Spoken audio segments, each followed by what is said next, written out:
காஞ்சிபுரத்தில் சாலை மறியலில் ஈடுபட்ட சாம்சங் ஆலை தொழிலாளர்கள் மற்றும் தொழிற்சங்கத்தினர் கைது செய்யப்பட்டனர்.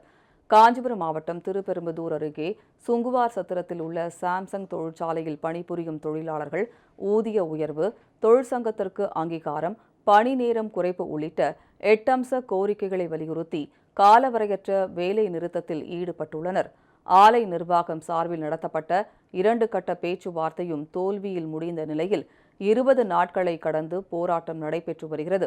இந்த நிலையில் கோரிக்கைகளை வலியுறுத்தியும் தமிழக அரசு தலையிட்டு தீர்வு காண கோரியும் காஞ்சிபுரம் தேரடி வீதியில் சாம்சங் தொழிலாளர்களும் சிஐடியு தொழிற்சங்கத்தினரும் சாலை மறியலில் ஈடுபட்டனர். இதனால் அங்கு போக்குவரத்து பாதிக்கப்பட்டது. இதையடுத்து அவர்கள் அனைவரையும் காவல்துறையினர் கைது செய்தனர்.